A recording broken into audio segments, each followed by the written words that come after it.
Shalom saudaraku, puji Tuhan kita bertemu lagi di Bible Study Online CK7. Hari ini kita akan membaca dan membahas dari Yeremia pasalnya yang ke-46 ayat pertama sampai ayat yang ke-28. Isinya adalah mengenai nubuat tentang bangsa-bangsa lain, Mesir, Amon, Moab, Elam, juga termasuk bangsa-bangsa di sekitarnya ya. Nah, setelah penghakiman terhadap umat Tuhan, nubuat berikutnya adalah penghakiman terhadap bangsa-bangsa lain termasuk Babel. Artinya apa? Bahwa Tuhan tidak menghukum bangsa-bangsa di luar dari umat Allah sebelum Allah berperkara dengan umatnya sendiri. Dan kata lain, betapa Allah punya tujuan proyek ilahi terhadap umatnya itu. Supaya melalui umat ini nama Tuhan dikenal. Nama Tuhan, umat Tuhan itu harus menjadi satu teladan hidup dan menjadi standar norma Allah berlaku kepada bangsa-bangsa yang lain. Ketika umat Tuhan itu hidup berkenan, maka bangsa-bangsa lain juga akan memperoleh berkat.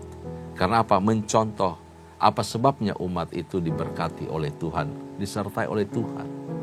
Nah, ketika umat itu melakukan kejahatan, maka hal tersebut juga menjadi standar ukuran bagi cara Allah menghukum umat atau bangsa-bangsa yang lain. Mari sebelum kita membahas lebih lanjut pasal 46 ini, saya ajak kita semua masuk dalam Tuhan. Terima kasih.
Sepanjang hari mulut kami memuji-muji Engkau, menghormati Engkau, memuliakan Engkau, Raja di atas segala raja.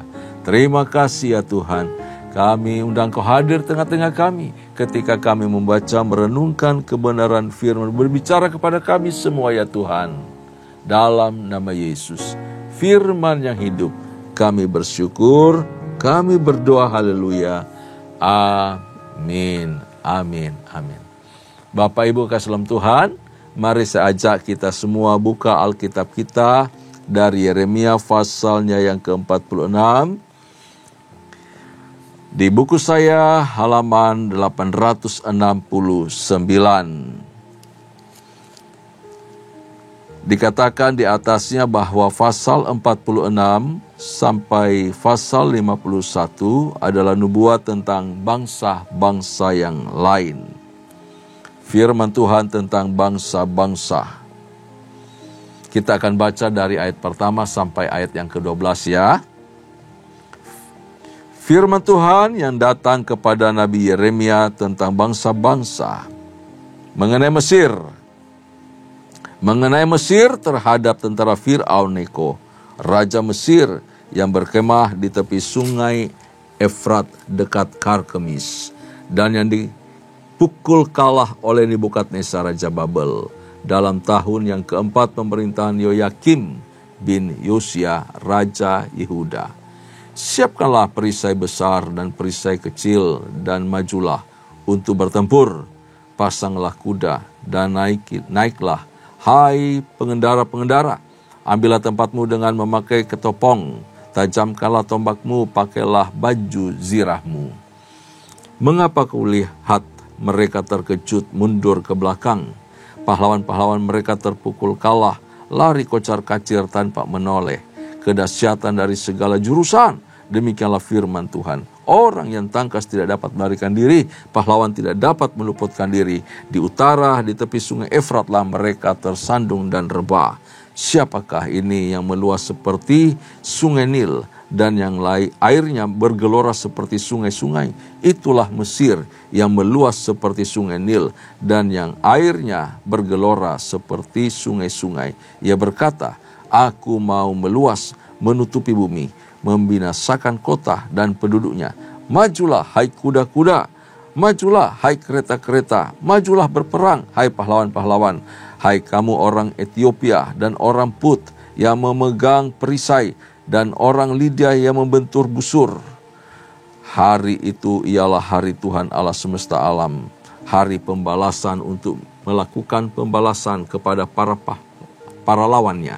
Pedang akan makan sampai kenyang dan akan puas minum darah mereka. Sebab Tuhan Allah semesta alam mengadakan korban penyembelihan di tanah utara dekat sungai Efrat. Pergilah ke Gilead mengambil balsam, hai anak darah putri Mesir. Sia-sia engkau memakai banyak obat kesembuhan, tidak akan kau dapat. Bangsa-bangsa telah mendengar tentang celamu. Bumi telah penuh dengan teriakmu. Sebab pahlawan yang satu tersandung kepada pahlawan yang lain.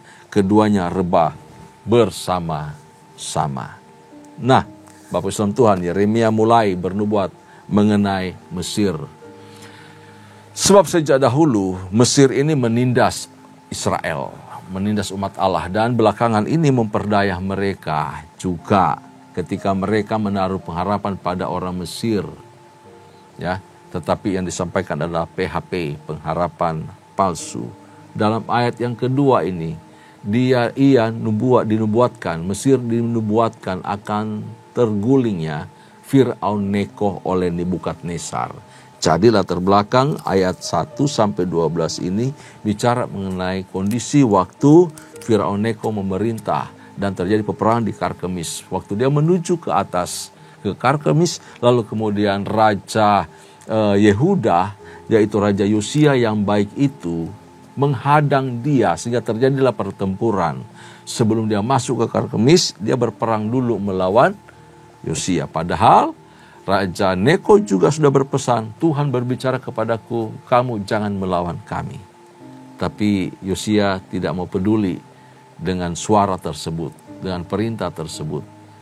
Yosia berusaha membantu sekutunya di atas, ya, di utara. Apa yang terjadi? Yosia mati. Ya, oleh karena Firaun Neko, lalu Firaun Neko berbalik, tidak lagi ke Karkemis tapi masuk ke Yerusalem, lalu mengangkat anak dari Yosia untuk menjadi raja. Ketika anak yang diangkat, anak dari Raja Yosia diangkat menjadi raja, kemudian selama 3 bulan tidak tunduk kepada Neko, lalu dibawa pergi dia ke Mesir, anaknya tersebut. Nah, ini kemudian dinubuatkan akan terjadi kesukaran terhadap Mesir, bahwa Mesir akan kalah, dan memang sejarah mencatat demikian. Di Mesir itu disuruh mempersiapkan semuanya, ya, mempersiapkan senjata-senjata yang mantap punya, yang hebat-hebat. Lalu persiapan matang itu dengan didukung oleh kekuatan yang sangat besar, kekuatan penuh untuk menghadapi pertempuran di Karkemis dekat Sungai Efrat. Tetapi tentara yang sudah dilatih dengan baik itu, tentara yang sudah diperlengkapi dengan baik itu, tentara yang sudah dilatih dengan disiplin yang sangat hebat itu, bisa dikalahkan dengan kedahsyatan, dikatakan kedahsyatan di segala penjuru. Dari semua sisi mengalami kengerian luar biasa. Karena pahlawan yang sangat besar banyaknya, didukung beberapa bangsa loh. Bukan cuma Mesir saja, tapi seluruh wilayah taklukan Mesir dan sahabat-sahabatnya. Bayangkan Mesir itu besar sampai ke atas pinggir daerah pesisir Filistin, terus naik sampai ke atas, ketemu di dekat utara perbatasan, dan di atas itu Israel Utara. Itu sampai Karkemis, udah masuk wilayah Babel loh, masuk wilayah Asyur. Sampai begitu luasnya wilayah dari Mesir. Wah, hebat. Tetapi kekuatan yang dahsyat yang besar itu, ketangkasan mereka dikalahkan, dan ngeri banget. Terjadi pembantaian, terjadi penyembelihan di tepi Sungai Efrat katanya tadi. Awalnya Firaun itu menyombongkan diri dan kekuatan yang dimilikinya, serta pasukan tentara bayaran yang sangat besar. Dikatakan dari Kus. Kus itu berarti Ethiopia. Lalu ada Put di ayat 9 itu. Ya, Put itu Libya. Lalu ada Lut atau Lydia. 3 bangsa yang menjadi sahabat, pendukung, menjadi tentara bayaran dari Mesir. Semuanya habis. Terjadi kedahsyatan di segala penjuru. Tidak terduga, ya. Wilayah Karkemis menjadi tempat penyembelihan dari pasukan Mesir yang sangat besar itu. Waduh, mengerikan sekali Bapak Ibu saudara Tuhan. Ini kekalahan yang tak terduga. Ya, kekalahan tak terduga. Bahwa kekalahan itu sesungguhnya telah diatur oleh Tuhan. Tuhan yang membuat kekalahan itu disetting oleh Tuhan untuk menghukum Mesir. Karena Mesir telah membunuh raja yang baik. Membunuh Raja Yosia. Dan kemudian memporak-porandakan Yerusalem. Seenak aja dia ngangkat raja. Semaunya dia mengganti nama raja. Nama anak-anak Yosia diganti sama dia. Sama Raja Mesir, sama Firaun Neko ini. Bapak Ibu kekasih dalam Tuhan, sekalipun orang Yehuda itu jahat di mata Allah, Tuhan sudah punya agenda, cara Tuhan mengganti. Memberikan disiplin, memberikan hukuman, menjatuhkan malapetaka kepada mereka. Ya, kalaupun memakai bangsa-bangsa lain itu dengan caranya Tuhan dan ada batasnya. Tidak boleh tanpa disuruh Tuhan, belum waktunya Tuhan, lalu bangsa-bangsa seenaknya. Nggak bisa. Jadi Tuhan tetap berurusan dengan mereka. Nah, kali ini Mesir kena getahnya. Bapak Ibu Tuhan, Nebukadnezar membawa kemenangan yang begitu luar biasa, hebat dan lengkap bagi Babel. Karena ia telah merebut wilayah kekuasaan Mesir. Dari sungai Mesir di bawah itu sampai ke atas. Sampai ke Sungai Efrat. Itu wilayah yang sangat panjang dan luas. Pertanyaannya begini, ada apa dengan Mesir? Sampai begitu luar biasa kekalahan yang mereka dapatkan. Mesir telah menjadi sumber yang menjengkelkan Allah dan umat Tuhan sebenarnya. Mereka bersekutu dengan kerajaan-kerajaan sekitar Israel. Lalu termasuk Yehuda juga diajak untuk bersekutu. Bapak Ibu saudara Tuhan, Ini waktu itu Yehuda menolak, tidak mau, tetapi sebelah utara bersedia, mau. Lalu bangsa-bangsa di sekitarnya bersedia juga. Untuk apa? Untuk merongrong Yehuda pada akhirnya. Yehuda diajak di PHP, tetapi kemudian mulai dekat-dekat, malah main belakang. Bekerja sama dengan bangsa sekitar untuk menghancurkan Yehuda. Ini mengerikan Bapak Ibu Tuhan, bahaya sekali ini Mesir. Ya. Lalu kemudian ketika Yosia itu mati, dikalahkan oleh Firaun Neko, dia menggantikan Yosia sebagai raja, mengangkat anaknya yaitu Yoahas, putra dari Yosia. Lalu kemudian ketika Yoahas itu memberontak, dia diasingkan kepada Mesir. Dan kemudian memberi harapan palsu juga kepada Sedekia. Kemudian Sedekia dibawa ke Babel. Nggak apa-apa bersekutu dengan aku. Karena itu Sedekia berani memberontak kepada Babel. Ternyata Mesir tidak melakukan apa-apa. Malah Yerusalem di bumi hanguskan. Semua ini adalah upaya Mesir melawan nubuat Yeremia juga. Ya, melawan nubuat Yeremia. Dia tidak mau tunduk, tidak mau takut terhadap nubuat yang datang dari Tuhan untuk Mesir. Jadi Mesir dikatakan tadi adalah musuh dari Allah, diacuhkan. Tuhan tidak mau peduli dengan Mesir. Akhirnya Allah berhadapan lawan dengan Mesir. Di ayat 1 sampai 12 ini. Kisah ini terjadi sekitar tahun 605 sebelum Masehi. Masa-masa akhir dari Yosia, Raja Israel. Dan akibat yang mereka alami adalah kehancuran yang dahsyat, kehancuran yang luar biasa. Nah, kita akan lanjutkan pembacaan kita dari ayat yang ke-13 sampai ayat yang ke-26. Firman yang disampaikan Tuhan kepada Nabi Yeremia tentang datangnya Nebukadnezar Raja Babel untuk memukul kalah tanah Mesir.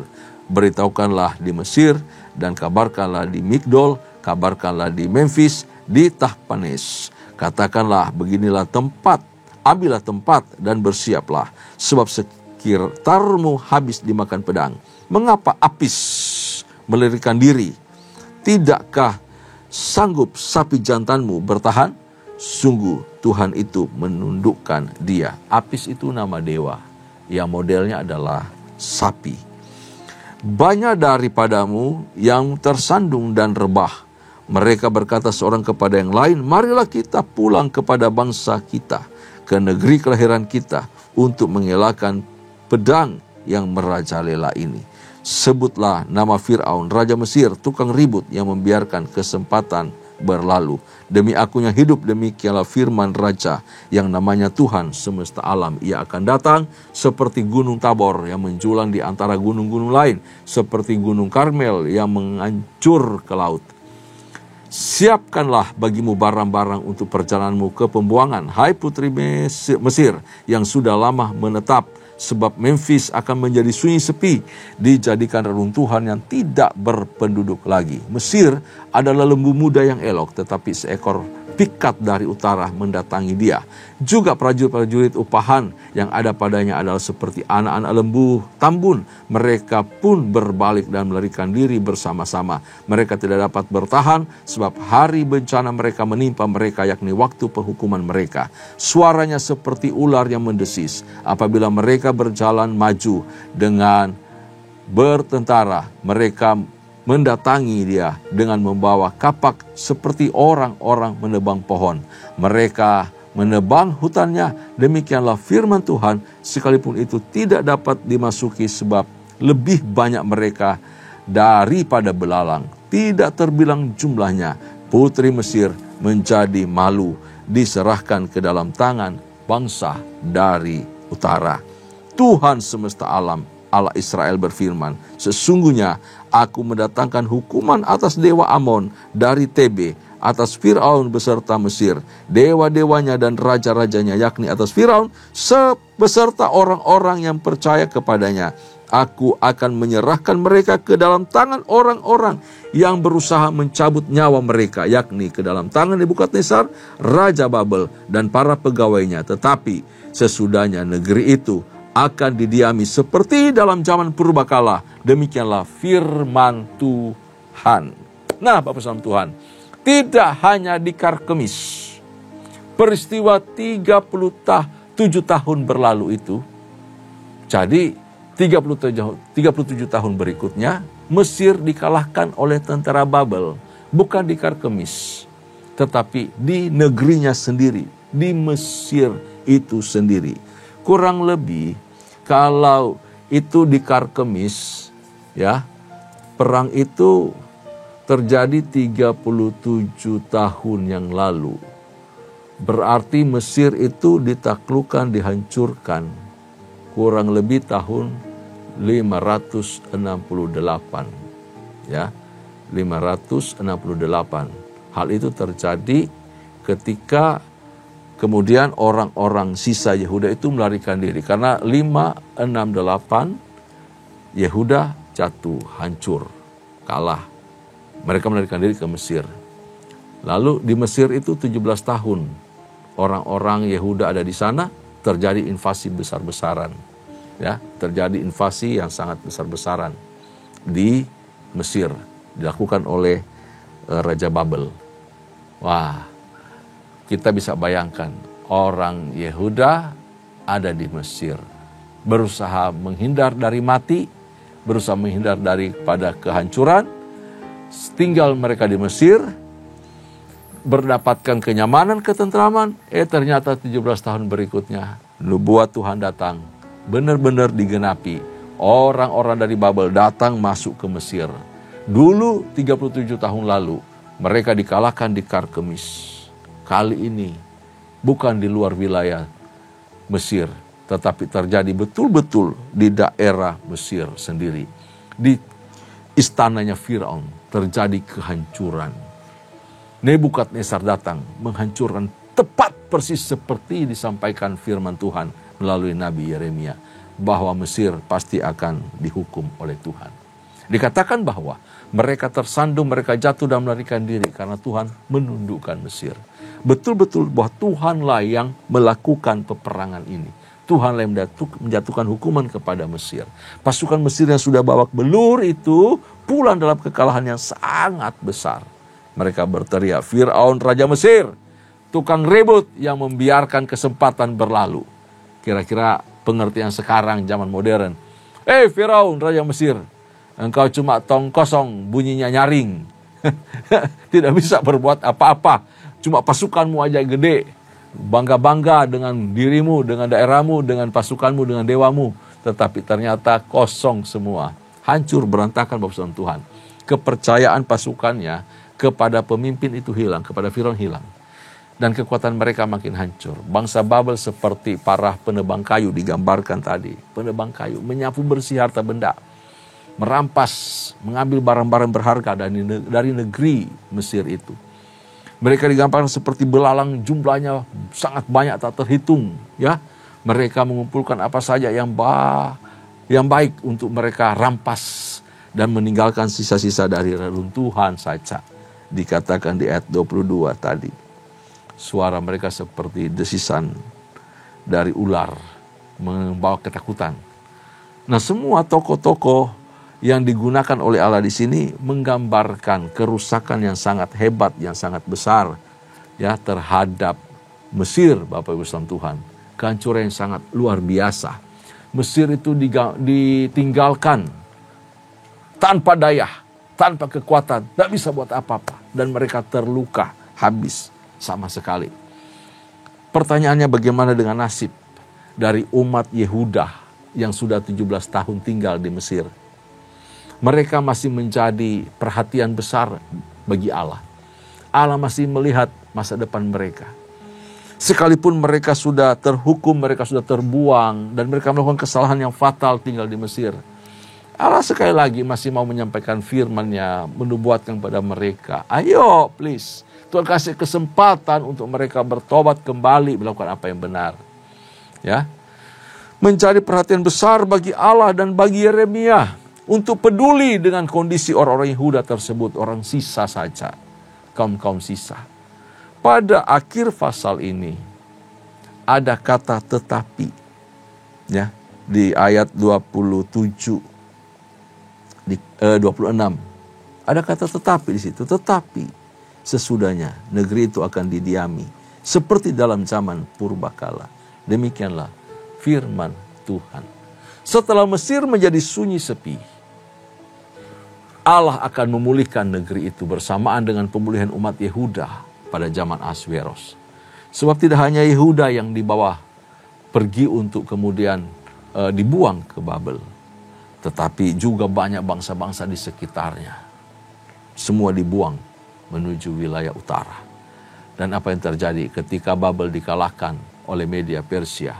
Ahasweros 1 tahun memerintah negeri itu, mengeluarkan dekret untuk pemulangan semua bangsa-bangsa yang ada di sana. Jadi ada penghukuman, tetapi ada kesempatan untuk satu pemulihan, untuk pertobatan. Nasib orang-orang yang tinggal di Mesir itu mati binasa. Dan dinubuatkan bahwanya sedikit saja yang akan hidup, yang akan dipulihkan oleh Tuhan, yang akan bisa melihat kembali Yerusalem. Itu kaum sisa sudah sedikit kecil, masih tinggal juga beberapa orang. Untuk apa? Menjadi saksi bahwa Tuhan yang berfirman adalah ya dan amin. Bahwa semua nubuat-nubuat yang disampaikan Yeremia benar-benar terjadi. Lalu mereka bisa menceritakan kepada anak cucu mereka, menceritakan kepada yang lain, bahwa betul apa yang disampaikan oleh Nabi Allah. Dan Yeremia adalah Nabi benar yang Tuhan utus. Bahwa Tuhan peduli, bahkan sampai sudah penghukuman sedemikian rupa terjadi, dan kita masih tetap berbuat dosa, Tuhan masih mengasihi. Tetapi ingat, ada batas dari kasih karunia. Nah itu dia, perlu kita perhatikan sungguh-sungguh bagian tersebut. Oke ya, kita lanjutkan pembacaan kita dari ayat 27 sampai ayat 28, 2 ayat sisa. Maka engkau janganlah takut, hai hambaku Yakub, janganlah gentar, hai Israel, so sesungguhnya aku menyelamatkan engkau dari tempat jauh, dan keturunanmu dari negeri pembuangan mereka. Yakub akan kembali dan hidup tenang, dan aman dengan tidak ada yang mengejutkan. Maka engkau janganlah takut, hai hambaku Yakub, demikianlah firman Tuhan, sebab aku menyertai engkau. Segala bangsa yang di antaranya engkau kucerai-beraikan, akan kuhabiskan, tetapi engkau ini tidak akan kuhabiskan. Aku akan menghajar engkau menurut hukum, tetapi aku sama sekali tidak memandang engkau tak bersalah. Ini yang dijanjikan Tuhan kepada orang Yehuda, sisa yang ada di pembuangan, plus yang ada di Mesir juga. Supaya tahu bahwa dosa mereka mendatangkan penghukuman, tetapi Allah mengasihi mereka. Mereka yang taat tunduk lalu menyerahkan diri untuk masuk kepada pembuangan, dimurnikan, dibersihkan di sana, untuk mereka kembali mencari Tuhan, bertobat. Dan mereka dipulihkan, dibawa kembali ke Yerusalem, menjadi umat yang baru. Yang kelak nanti kita sebut mereka adalah kelompok Yahudi. Itu kelompok sisa-sisa pembuangan yang ada ke Babel, lalu kemudian mereka kembali pulang. Mereka membentuk satu kelompok namanya kaum Yahudi. Artinya orang-orang Yehuda yang kembali dari pembuangan. Dan mereka berjanji untuk mentaati Taurat dengan sungguh-sungguh. Kapok dengan pembuangan, kapok dengan kehancuran Yerusalem. Nah Bapak Saudara Tuhan,